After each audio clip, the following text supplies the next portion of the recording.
Good morning student, मैं पंकज कुमार करम विद्या मंदिर शिक्षण संस्थान की ओर से ऑनलाइन क्लास में फिर से आपका स्वागत करता हूं। आज हम अपने इस वीडियो में कक्षा 12th बायोलॉजी चैप्टर नंबर 3 के नए टॉपिक आवर्त बीजी पादपों में निषेचन क्रिया के पश्चात होने वाली घटनाओं का अध्ययन करेंगे। इससे पिछली वीडियो में हमने आवर्त बीजी पादपों में होने वाली निषेचन क्रिया का अच्छे से अध्ययन किया। तो चलो अब हम चलते हैं अपने नए टॉपिक आवर्त बीजी पादपों में निषेचन क्रिया के पश्चात कौन कौन सी संरचनाएं निर्मित होती है। चलो तो पहले हम उन संरचनाओं के बारे में जानकारी प्राप्त कर लेते हैं। आवर्त बीजी पादपों में निषेचन क्रिया के पश्चात निम्न संरचनाएं निर्मित होती है। कौन कौन सी? नंबर 1 भ्रूणपोष, नंबर 2 भ्रूण का विकास,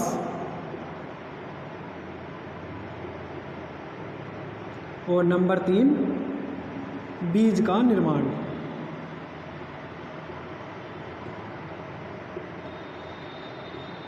आज हम अपनी इस वीडियो में इन संरचनाओं का जिनका निर्माण निषेचन क्रिया के पश्चात हुआ है, भ्रूणपोष, भ्रूण का विकास एवं बीज का निर्माण आदि संरचनाओं का अध्ययन करेंगे।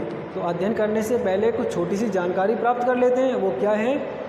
आवर्त बीजी पादपों में निषेचन क्रिया के पश्चात पुष्प के बाह्य दल, पुमंग एवं वर्तिकाग्र स्वतः ही नष्ट हो जाते हैं। नष्ट होने के पश्चात बीजांड बीज में एवं अंडाशय फल में परिवर्तित हो जाता है। तो ये छोटे जो क्वेश्चन हैं बोर्ड परीक्षाओं में आपसे पूछे जाते हैं। बीजांड के द्वारा किसका निर्माण होता है, अंडाशय के द्वारा किसका निर्माण होता है। तो हम अपने क्वेश्चनों के आंसर इस प्रकार दे सकते हैं।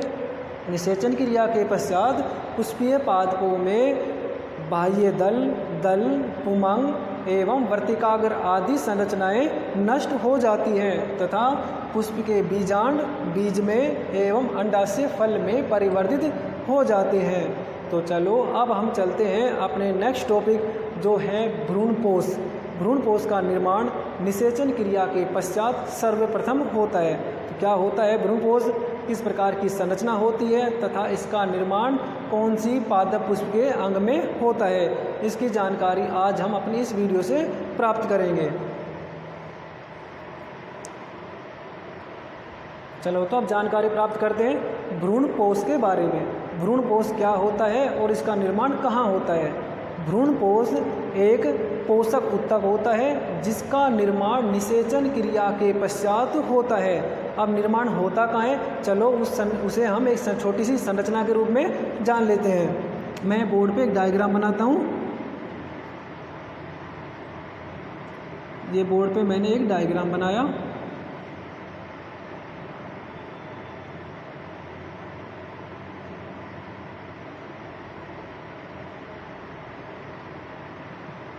ये डायग्राम हमारी भ्रूणकोष संरचना का है।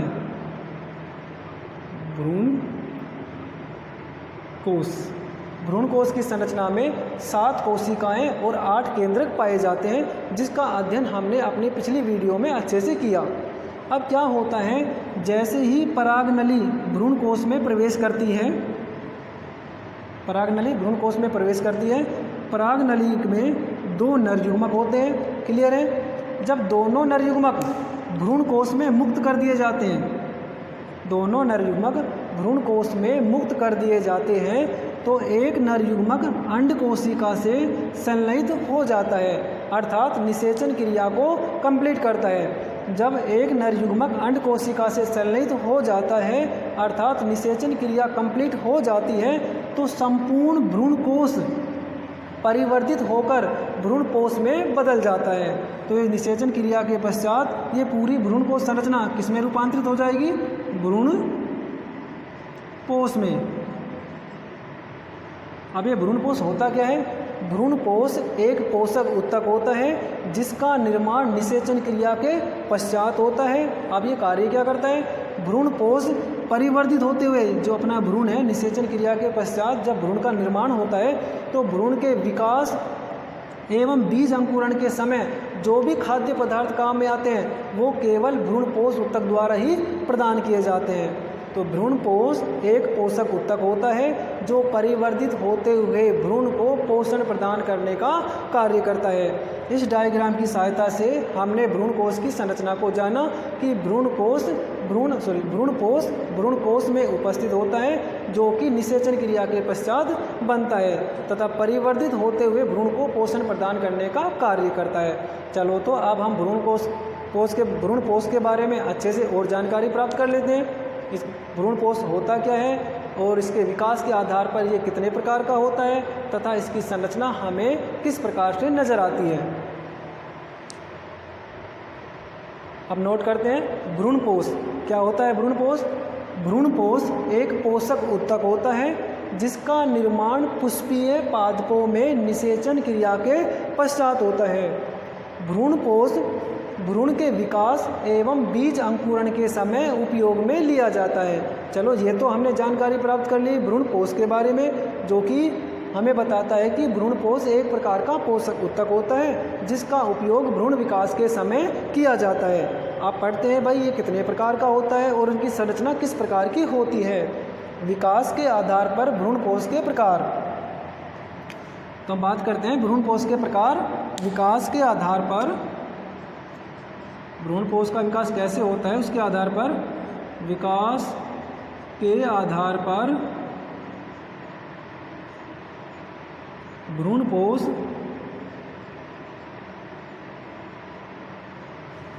तीन प्रकार का होता है।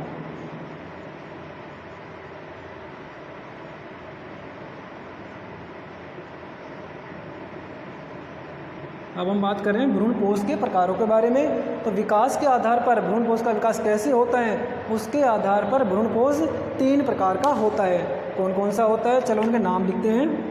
नंबर 1 केंद्रीय भ्रूणपोष।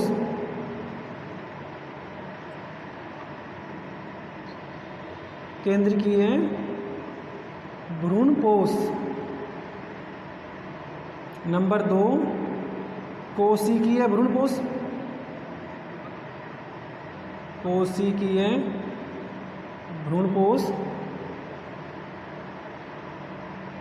और तीसरा है नंबर 3 हेलोबियल भ्रूणपोष।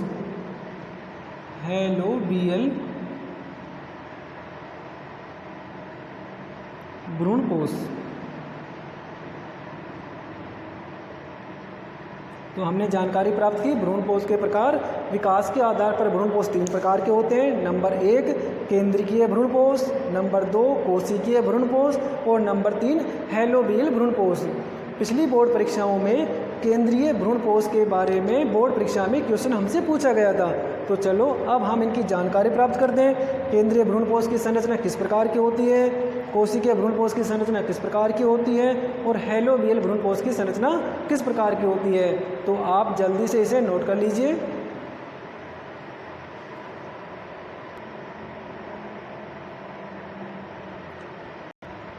अपना पहला टॉपिक केंद्रीय भ्रूणपोष।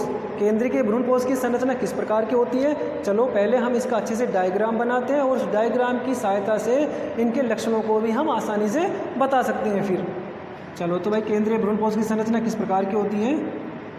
इस प्रकार से हमारा केंद्रीय भ्रूणपोष होता है।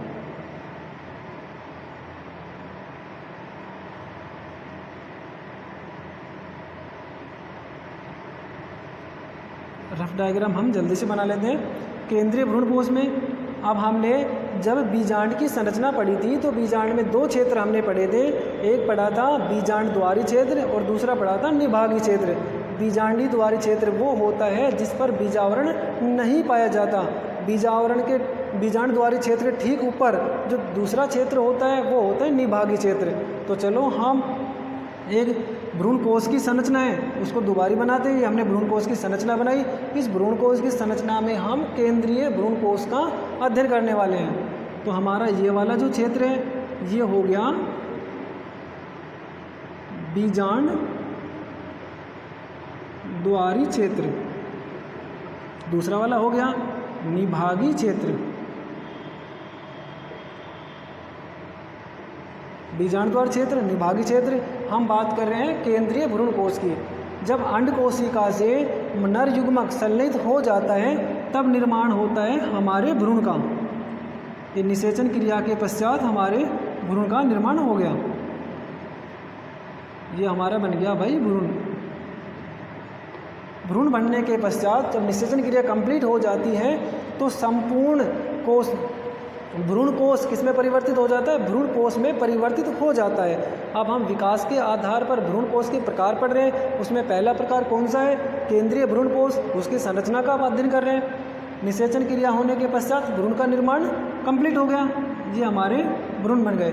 अब क्या होता है, जो भ्रूण कोष होता है उसका जो केंद्रक होता है उसमें स्वतंत्र विभाजन होते हैं। भ्रूण कोष के केंद्रक में स्वतंत्र विभाजन होने से बहुत सारे केंद्रक बन जाते हैं। ये से इस प्रकार से बहुत सारे केंद्रक बन गए भाई। किसमें विभाजन हुआ? भ्रूण कोष के केंद्रक में। भ्रूण कोष के केंद्रक में जब विभाजन होता है तो बहुत सारे केंद्रक बन जाते हैं। सारे केंद्रक बनने के पश्चात सभी केंद्रक परिधि की ओर आ जाते हैं। तो ये हमारे भ्रूण कोष के जो केंद्रक थे वो सभी परिधि की ओर आ गए। मध्य में एक बड़ी रिक्तिका बन जाती है। मध्य में इस प्रकार की एक बड़ी रिक्तिका बन जाती है। इस रिक्तिका की साइड में बहुत सारे केंद्रक आ जाते हैं जिन्हें हम स्वतंत्र केंद्रक कहते हैं। इन्हें मैं लिख देता हूँ, स्वतंत्र केंद्रक। स्वतंत्र केंद्रक कहाँ से आए? भ्रूण कोष के केंद्रक में विभाजन होने से बहुत सारे केंद्रक बन जाते हैं। ये केंद्रक भ्रूण कोष की परिधि की ओर एकत्रित हो जाते हैं तथा मध्य में एक बड़ी रिक्तिका बन जाती है। स्वतंत्र केंद्रक, ये लिख देता हूँ रिक्तिका। केंद्र रिक्तिका, केंद्र के अंदर है रिक्तिका। अब हमारे सारे जो केंद्रक हैं इनमें किसी भी प्रकार की भित्ति का निर्माण नहीं होता है, अर्थात ये मुक्त भित्ति युक्त केंद्रक होते हैं। इनमें कोशिकीय भित्ति नहीं पाई जाती।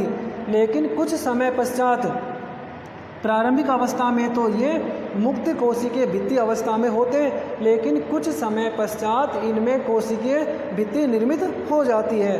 तो इस प्रकार इस भ्रूण को केंद्रीय भ्रूण कोष कहते हैं।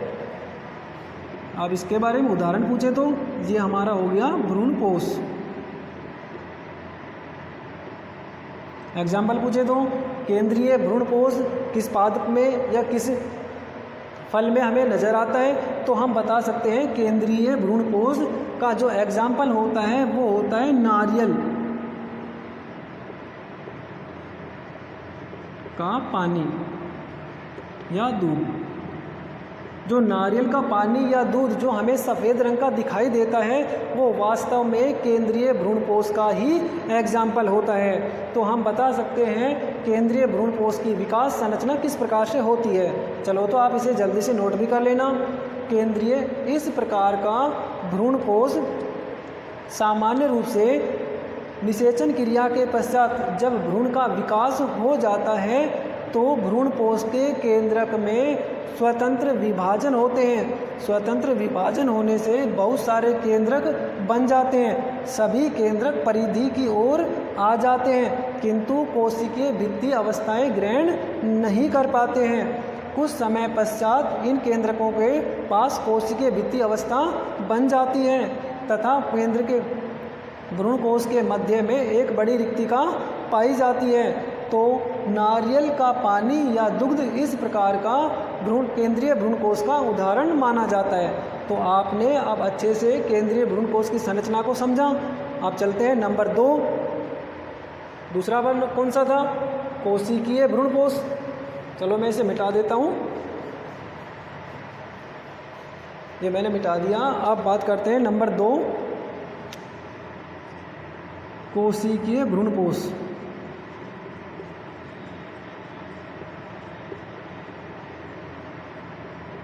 जो कि पिछले एग्जाम में पूछा गया था। कोशिकीय भ्रूण कोष की संरचना को समझाइए।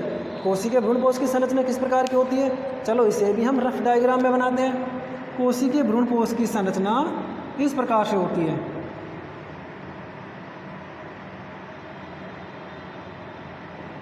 ये हमारा भ्रूण कोष हो गया, ये हमारा भ्रूण हो गया। भ्रूण ये कौन सा क्षेत्र? बीजाणुद्वारी क्षेत्र,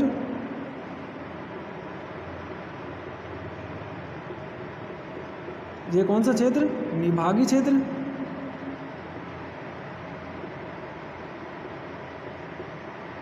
अब इसकी विशेषता कैसे बताएंगे? कोशिकीय भ्रूणपोष के केंद्रक में स्वतंत्र विभाजन होने के पश्चात भी कोशिकीय भित्ति संरचना बनी रहती है, अर्थात इस प्रकार का भ्रूणपोष प्रारंभ से लेकर अंत तक कोशिकीय भित्ति युक्त अवस्था में रहता है।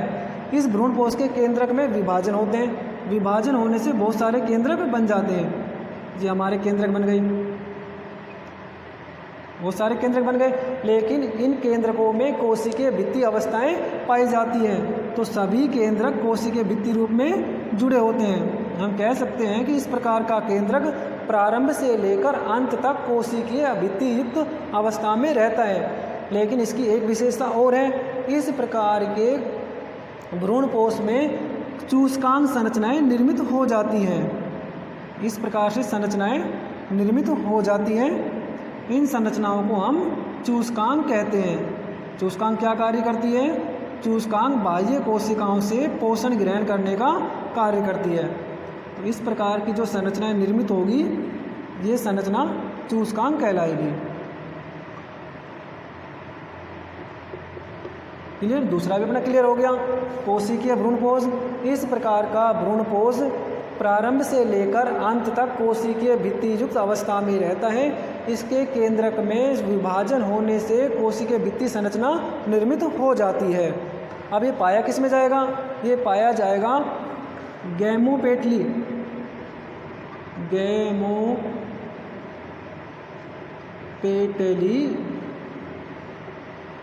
वर्ग के सदस्यों में। एग्जाम्पल पूछा जाएगा, कोशिकीय भ्रूणपोष आवर्त बीजी के किस वर्ग में पाया जाता है? तो हम आसानी से बता सकते हैं, कोशिकीय भ्रूणपोष गैमोपेटली वर्ग के सदस्यों में पाया जाता है। तो इस प्रकार से जो संरचना होती है वो होती है कोशिकीय भ्रूणपोष की। अब जो तीसरा वाला चलते हैं, वो कौन सा था अपना? हेलोबियल भ्रूणपोष। इसे मैं मिटा देता हूँ। तीसरे के बारे में बात करते हैं। हेलोबियल भ्रूणपोष क्या होता है, उसकी संरचना किस प्रकार से हमें दिखाई देगी? नंबर 3, हेलोबियल भ्रूणपोष। हेलोबियल भ्रूणपोष की संरचना किस प्रकार में दिखाई देगी? चलो हम इसे देखते हैं।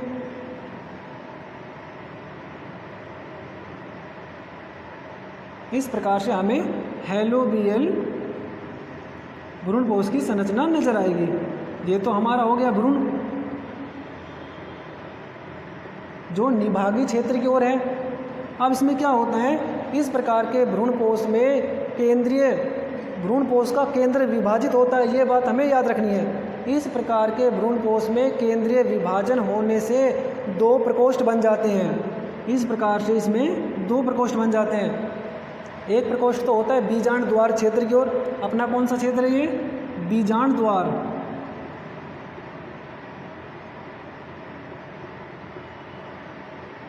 एक प्रकोष्ठ तो होता है बीजांड द्वार प्रकोष्ठ, और दूसरा होता है निभागी प्रकोष्ठ, जो बीजांड द्वार के विपरीत होता है। दूसरा कौन सा हो गया? निभागी प्रकोष्ठ। अब इनके केंद्रक में बीजांड द्वार वाले जो प्रकोष्ठ है, क्षेत्रीय प्रकोष्ठ लिख देता हूं यहाँ पर, इस भाग में केंद्रीय विभाजन होते हैं। केंद्रीय विभाजन होने से फिर बहुत सारे केंद्रक बन जाते हैं। अभी भाई बहुत सारे केंद्रक क्यों बने? क्योंकि बीजांडद्वारी प्रकोष्ठ में जो विभाजन होते हैं वो किस रूप में पाए जाते हैं? वो पाए जाते हैं केंद्रीय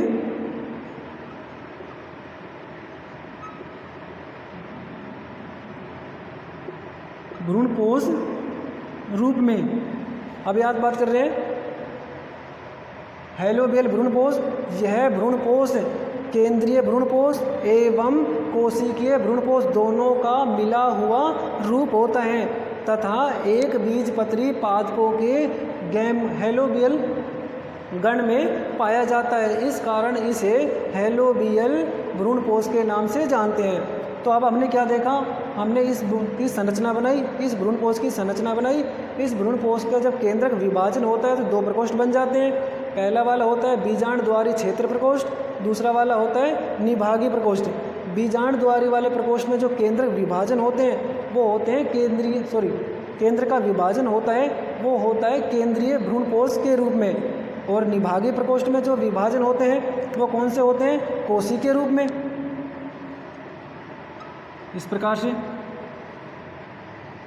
तो इस कारण इस भ्रूणपोष को कोशिकीय एवं केंद्रकीय दोनों भ्रूणपोष का मिला हुआ रूप माना जाता है। अब इसे हेलोबियल कहते क्यों हैं? इसे हेलोबियल इस कारण से कहते हैं क्योंकि यह एक बीजपत्री पादपों के हेलोबियल गण में पाया जाता है, इस कारण इसे हेलोबियल भ्रूणपोष के नाम से जानते हैं।